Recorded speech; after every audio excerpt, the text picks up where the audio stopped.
Patrick Kane is one of the top remaining UFAs that could make your fantasy squad a little bit better. We'll break it all down on today's show.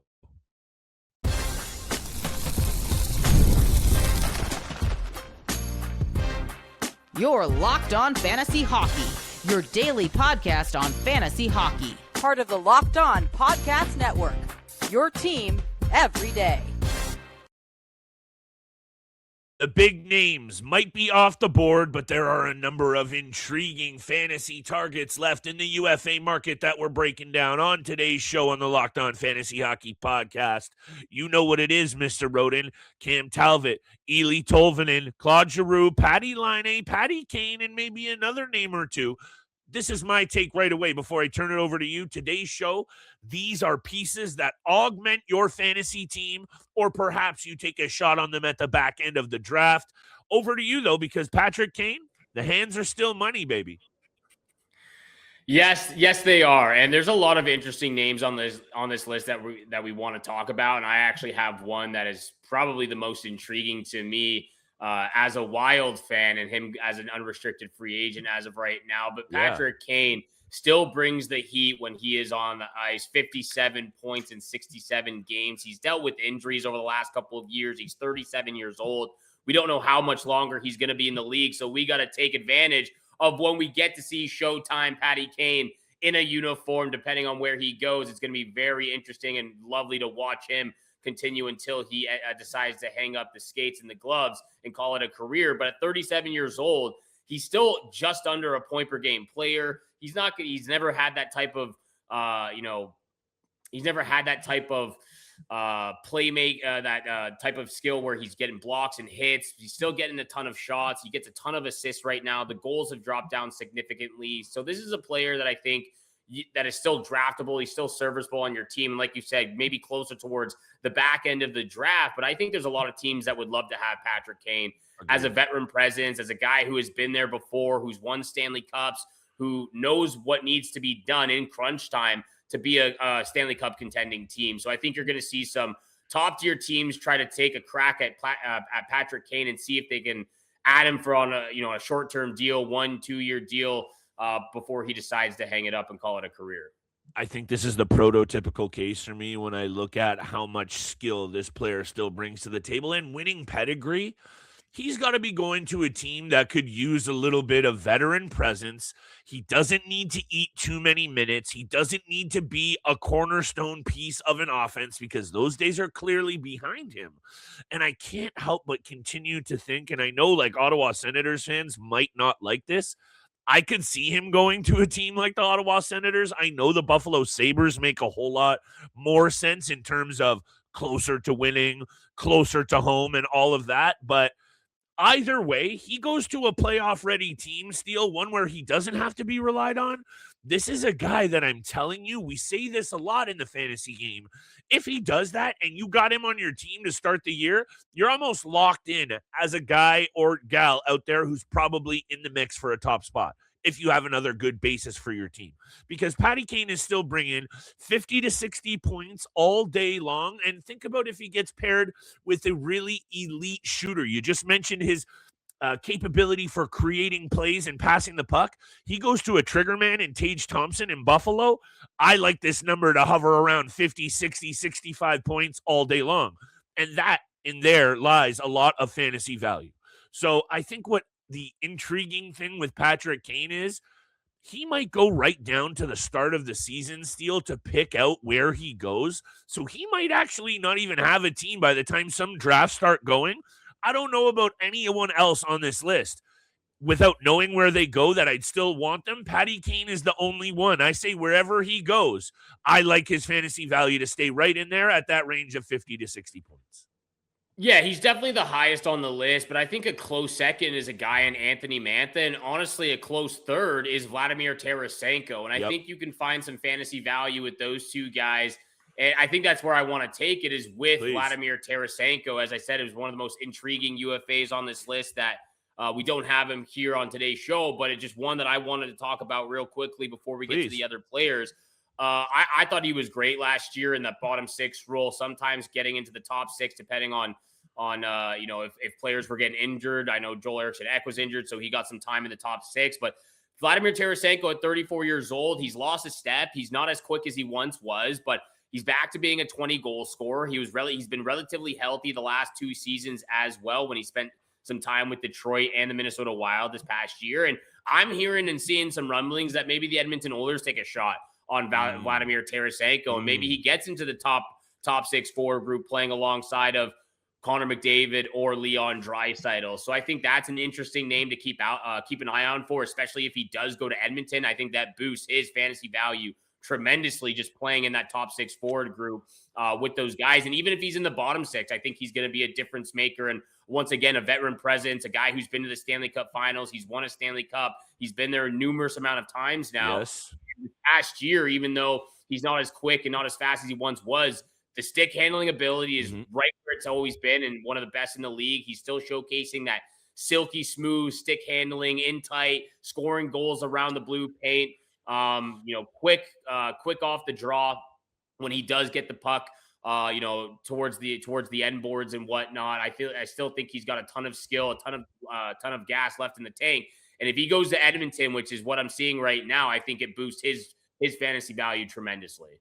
34 years old, Vladimir Tarasenko last season coming in at a 4.75 cap hit. I'm going to say, maybe you throw out the 4 number, maybe 3.75 if there's a nice bit of work being done here by the front office in Edmonton. 4 game-winning goals last year, still 5 power play goals. You're going to get a little bit of peripheral love in terms of offense. You don't get this guy for any terms of peripheral actual category coverage in banger leagues, but hey, 60 hits, maybe you'll take it, because I guess what I like about Vladimir Tarasenko and rumors around a team like the Edmonton Oilers, a similar theme with Patrick Kane. This is just an offensive move. So if you've positioned your team into where you can back end just take a flyer on some of these veterans, maybe you're just looking for an offensive bit of boost from guys like Tarasenko, from guys like Patty Kane. Very quickly before the break, though, I like your Anthony Mantha bring up, because I'm looking at all the money that these guys made last year here, Steele. Patty Kane, $3 million. Claude Giroux, $2 million. Laine, 8.7. Aside from that outlier with Patrick Kane, of all these players here, Anthony Mantha is going to get a raise. And Anthony Mantha had a really good year last year, 33 goals, 31 assists. Pittsburgh was an intriguing team last year. I don't know where he goes. It would make sense to me that he does land back in Pittsburgh. But I think, number 1, he's going to get a payday. I think, number 2, of all the attractive players, if I had to put them up the board, I know he's not on our list here, Steele. Anthony Mantha's game appeals to me the most. Absolutely. And I spoke on Anthony Mantha a ton last year. I think this was a player that really again, whoever gets to play in that top 6 forward group in Pittsburgh alongside Sidney Crosby, Evgeny Malkin, Ricard Raquel even. I know Ricard Raquel's name's been out there as a potential trade bait Shinnikov, in the offseason as deal. Well. Shinnikov just signed a big deal. Anthony Mantha last year, who I still think is in his prime. I know he's 31, 32 years old now, but absolutely 64 points, a career high for him. First time hitting 30-plus goals. He almost played the full 82 games, just missed 1 game, 150 shots, 52 hits. The peripherals aren't outstanding, and I think there's a lot more that he still can do, but the shooting percentage was great, 21.7%. This past year, he had 20.4% the year prior to that as well. So the goal scoring touch, the goal scoring ability is his strong suit. And I think there's a lot of teams that could use some goal scoring touch in a guy in Anthony Mantha. And I would like to see him go back to Pittsburgh. And I do think he's also getting it at payday. I don't think it's going to be above 7.5. I still think it might be below 7. What did you say his current contract was at? Last season, he was making 2.5. He comes in with 33 goals. I'd say, between 5.5 and 6.5. I could see just upwards of $6 million on a, maybe a 3 or 4 year deal. You're not going to see Anthony Mantha make over $7 million. I think that's just too much on a player who just hit a career high at 31 years old. And the key point with this guy, and this is where his fantasy angle wraps up, is he was healthy for the first time and in his entire career, played the most games ever. And you see his ability. This was a 20th overall draft pick, Steele, and yeah, he's got a lot of mileage now on the body and a lot of injuries. However, he still brings that caliber. He brings a skill set. I like his ability to play two ways. He's not afraid to mix it up. 43 penalty minutes as well. Keep that name under your cap, especially depending on where they go. That's the angle on today's show. Talbot, Tolvanen, Laine, Giroux. Coming up after the break, stay tapped. The rest of the summer here to the pod will have you ready to go for draft season. Today's episode is brought to you by our good friends at FanDuel Sportsbook. The biggest stage in world soccer is here. Every match feels like it has the potential for a memorable moment. One goal can completely change the energy of a game, shift momentum, and alter the outcome in an instant. That's what makes tournament soccer so exciting. From the opening whistle to the final kick, the round of 16. Didn't go so well for Canada, but still, this World Cup has been on fire, and right now, FanDuel has given fans more reasons to stay locked into every match with every goal pays. Bet on a match, get bonus bets for every goal scored in that match. More goals, more bonus bets. All you have to do, turn on your token. We've been loving that tournament soccer. Memorable matches just like the one for Morocco's side of things, Steele 3-0 against Canada. It has been an amazing tourney, and you stay locked in on FanDuel. From the opening whistle to the final kick, let there be goals. On FanDuel, visit FanDuel.com to get started now.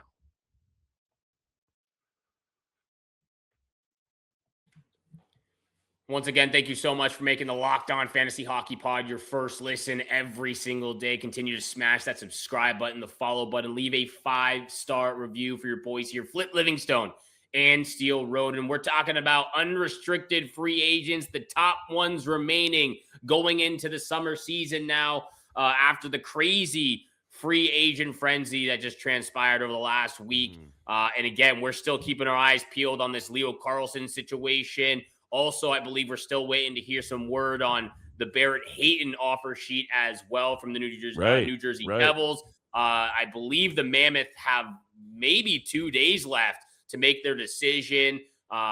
Anaheim Ducks have a little bit longer than that, but still under a week until they have to make their choice on what they're doing. We'll keep our eyes peeled, and we'll break down another episode of that coming up later this week. But top remaining UFAs in the fantasy hockey game. Claude Giroux is also a very interesting name. And what I've been hearing and what I've been seeing is that this is potentially the last season for Claude Giroux. This is his last chance. Makes sense. A kick at the can of really making a Stanley Cup run and trying to get that Stanley Cup championship that's eluded him for many, many years throughout his career. There's 3 teams that I'm seeing right now. He could re-sign with the Ottawa Senators, where he's been for the last 4 seasons now. He could go back to the Philadelphia Flyers, where he spent the most of his career. And maybe the Toronto Maple Leafs sneak in there and take a stab at Claude Giroux. So that would be very interesting. To me, the obvious choice would be go back to Philadelphia. The way that they played this past regular season, the way they battled in the postseason. If they do also land Leo Carlsson, that's just another piece in the puzzle that would get Claude Giroux to go back to Philadelphia on a 1-year deal to end his career. And that would just be a full circle moment for him, his family, and all the Philadelphia Flyers fan who loved watching him growing up. So I think it would give him a really good chance at a Stanley Cup potential run, as well as the Philadelphia Flyers have really turned the tables on how their team has been presented and how they play the game over the last year. And that a lot of it has to do with Rick Tocchet. A lot of it has to do with Dan Vladar and what he's been able to do this past year. And then top 6 forward group in Travis Konechny, Owen Tippett, and Trevor Zegras, Mitch Kava as well. They've got a lot of young, talented players up there. Tyson Forster as well. Claude Giroux back in a Philly uniform just makes sense to me. And don't forget, potentially Leo Carlsson as well. Exactly. I think that's probably why he's waiting to make his decision, is to see if Philadelphia gets him or not. And I would say this, Steele.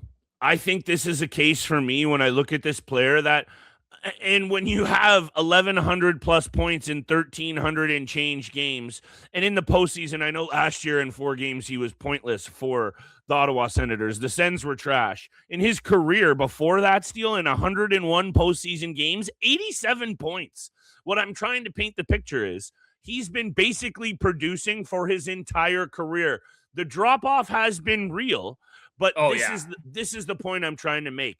Fantasy-wise, I wouldn't be touching this player. That's my take. I don't like him as much to go out and make him one of my back end of the drafts. I'd rather go after Patrick Kane. However, when you're talking about what he might be able to bring to a team on the ice, last year he won 63% of his draws. Last year, he was still able to affect the game at both ends of the ice. So I still think there's a lot in his stick, and maybe he goes to the right situation and I get proven wrong and he does it better than Patrick Kane.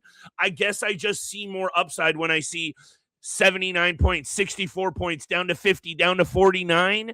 I see underlying numbers that look good, and he will be impactful. I don't like it as much from the fantasy side of things, is my take. So I understand that this is still a big name and he will be going somewhere.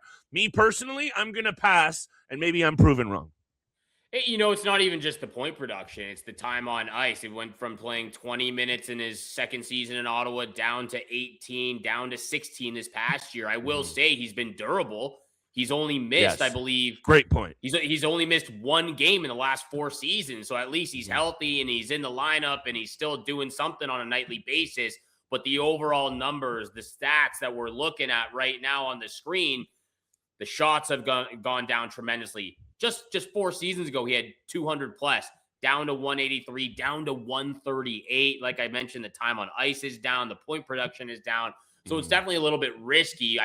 Like I mentioned, though, he has been healthy. So that is the upside, the benefit of what you get with Claude Giroux right now. And again, it all depends on where he goes in the, which team he signs with in this offseason. Can't say the same for the next player on this list. And I think this conversation can be, and I think this one can be very, very short, because ain't nobody with a 10-foot pole, even if he goes and, I don't know, lands with the Carolina Hurricanes and plays with Aho and Jarvis for whatever reason, are you going out and drafting Patrik Laine?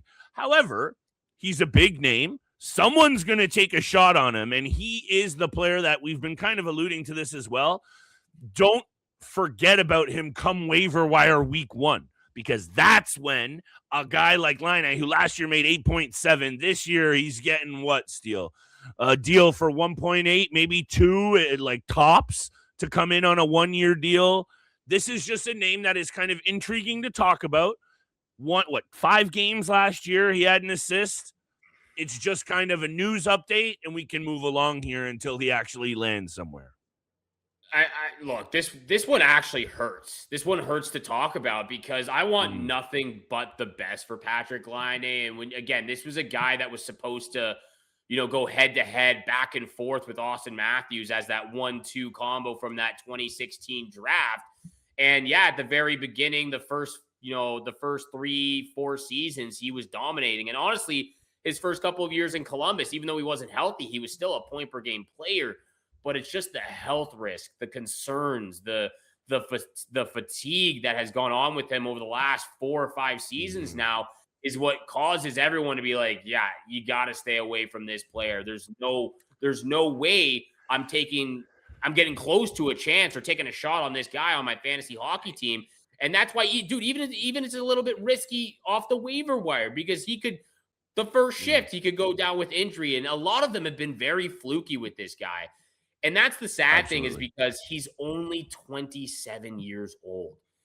That's still crazy. Potentially has 10, 11, 12 more years of hockey left in his career if he can stay healthy, which he has not been able to do.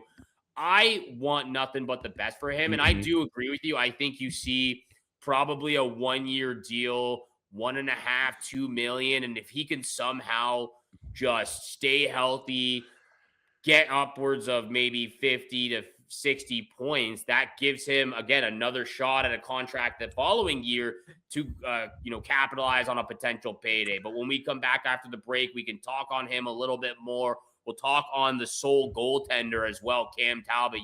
He's near and dear to my heart. Absolutely. And then we'll finish up with Eeli Tolvanen from the Seattle Kraken, who's also an unrestricted free agent. All of that and more coming up. But first, this episode is also brought to you by Odoo. Running a business shouldn't feel like you're trying to connect a bunch of systems that were never designed to work together. one app for accounting, another for inventory, another for sales, and somehow none of them talk to each other. That's where Odoo comes in. Odoo is an all-in-one business management software that brings every part of your business together in one powerful platform. From sales and accounting to inventory and marketing, everything works in one place, helping your team move faster, stay organized, and focus on growing the business instead of managing software. The best organizations know that success isn't just about talent. It's about having everyone working toward the same goal. And that's true in sports, just like it is in business. Great organizations win because operations matter. And that's why you should get Odoo. Try for free today at odoo.com/lockedon. That's odoo.com/lockedon.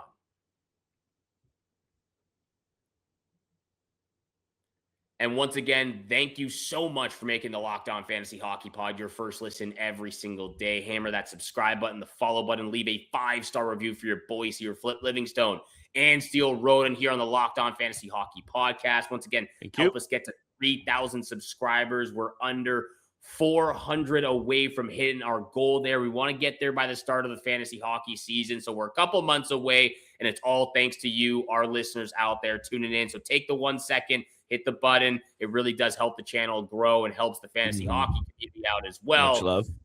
Cam Talbot. This one's interesting. This one, I knew you'd like this one. It's a very interesting conversation to have, Flip, because I thought he was great in Detroit, at least the first half of the season. And like we've talked about over the last 4 or 5 years now, whatever the reason is in Detroit, they stopped playing hockey in the month of March. They stopped goalie graveyard as well. Towards the goalie graveyard. They stopped playing hockey in the month of March. They stopped trying, and they come up short once again. Cam Talbot, probably the worst year of his career, you could say. I know he's had a few seasons sub 8.95 save percentage with an above 3.4 goals against average, but an 8.83 save percentage, a 3.19 goals against average this past year, a goal saved above average of minus 9.7. Yet he still went 12-9-6 with 0 shutouts. So I think there's a lot more to Cam Talbot than what this past year showed us. And obviously being in Detroit maybe wasn't the best move for him to go to, because it's just been a dumpster fire, since the Steve Yzer plan has been taking place. Right. I want to know what team I would actually be very intrigued to maybe take a shot at him. It's the Vegas Golden Knights. It's the Vegas Golden Knights, because that is a team, in my opinion, that has gone through the goalie carousel the last numerous amount of years. It's not like Carter Hart was by any means, above average when he came in, especially in the postseason. Akira Schmid's gone. It looks like maybe Aiden Hill could be on the move potentially too. I would like to see Aiden Hill battle for that number 1 spot in Vegas still, but he could potentially be on the move. When I look at the current situation in the National Hockey League, and I'm looking at some teams right now that give Cam Talbot the best chance at A Stanley Cup, B, a little bit of a bounce back season from what just happened in Detroit, the Vegas Golden Knights make the most sense to me. If you were looking at Cam Talbot, A, fantasy value-wise, but also just potentially where he could go, where you looking? I could see maybe this is the one that came to my mind. Maybe the LA Kings as Darcy Kemper's backup. I think it's still, is it David Riddick who might still be there under contract? No, David Riddick, I believe, signed in New Jersey a few days ago. You think Cam Talbot maybe goes back to LA? Honestly, I could see it, because I think he wants to stay in an American market. That's just my general opinion. Also, what I would throw out there, with $2.5 million as his contract last year, and his play down the stretch deal, 3-5-2 in his last 10 games with an .855 save percentage. That's like February on through the end of the season. I don't want to hang it all on him, because things went south in Detroit pretty quickly, and very quickly. I guess what I would leave it at here with Cam Talbot is, we know this isn't a fantasy draftable goaltender. However, We also know in the fantasy game, having a couple of these good veterans that if an injury pops off, you know which ones to go to first. I think Cam Talbot might have to come to the top of the list, just given what he's done in his career as a backup and as a serviceable stream option in the fantasy game. And the numbers are going to be a tough sell, right? This is more of like a gut feeling and what this guy has done. Like you said, at the start of last season, 12, 9, and 6, 3.19 goals against, 883 save percentage. It's what he's done over his career. A change of scenery. Things started to really stink in Detroit. And let's see if he has a little bit left in the tank. I don't know, Steele. I think there might be a lot of teams, if the price is right, willing to make Cam Talbot their secondary option. I think so too. I think he's got maybe Edmonton? 2 more years left. He's not going back to Edmonton. I'll say that. That's a tough situation right now. Last player to talk about, Eeli Tolvanen from the Seattle Kraken, a unrestricted free agent. I think when you look at this player, what you see is what you get. It's pretty steady across the board here. He plays, pretty much over 75 plus games. He gets anywhere from 35 to 45 points on the high end. He gets somewhere around 130 to 150 shots in a season. He's getting somewhere between 180 to 210 hits per season. I think that's where the underlying number is, and that's where you can find a lot of his value is in banger leagues and the physicality that he brings in the bottom 6 group and maybe get some top 6 minutes. I think he's just as steady as you go, physical presence for any team that snatches him up in this summer season right now. So I think a lot of bottom 6s a lot of teams would love to have him in the bottom 6. And again, he's just that physical presence who can score goals, who can be a game changer in the offensive zone from time to time. But it's really it's really that atmosphere that he gets going in the locker room, on the bench, and the physical presence that he brings on a nightly basis. I want to give you your flowers on this one, and I think you might be even selling yourself a little bit short. This is a really good player that, let's also be clear, we've been talking about guys' age, and that's an intriguing point because, guys like Patrick Kane, Claude Giroux, even Patrik Laine, the age comes with inherent risk. Eeli Tolvanen is 27 years old. Eeli Tolvanen played in Nashville and in Seattle, 2 of the smallest markets in the NHL. Great markets, ones that we absolutely love. But if you're talking about getting respect that he deserves, Steele, this guy is a really good player that slots into your middle 6 anywhere he goes. I'm surprised he's not signed yet. And the only reason why maybe he isn't signed yet is perhaps I'm thinking he's asking for a lot of money. I don't know. But what I do know is, fantasy-wise, last year in a quote-unquote down year for peripherals, he has 187 hits, 81 block shots, 30 penalty minutes, and that plus minus, if some reason you're in a league with it hurt you. But 36 points doesn't jump off the page. I think that's the low end of what you can expect with this guy should he go to a contender. And that might sound like a played out thing to say, but we don't know where these guys are. So I can't hit you with my take exactly of what I'm fully buying into or not. The perils of doing this in July. However, this guy brings you 16, 17, 18, 19, 20 goals. The same in assists, and then peripheral love. Not only do I think he can slot in anywhere in your lineup in terms of a roster, this is a player, Steele, that I might jump all over if he goes to a team that I like because he does so much of everything well, and you get him at the back end of the draft. He starts cold, you dump him, and you pick him back up on the waiver wire. Exactly what we do here on the Locked On Fantasy Hockey. We're talking top UFAs. We're talking streaming options. That's what these players bring you with the fantasy hockey value here on the Locked On Fantasy Hockey podcast. Once again, thank you so much for making it your first listen. Hit that subscribe button, the follow button, so you get all of the latest episodes. Follow us on social media, X at LO_fantasy NHL. And for your second listen, make sure you go check out the Locked On NHL podcast because there is no offseason. Bringing you the daily league-wide stories that matter the most with the local coverage you love from Locked On. Find Locked On NHL on YouTube or wherever you listen to your podcasts.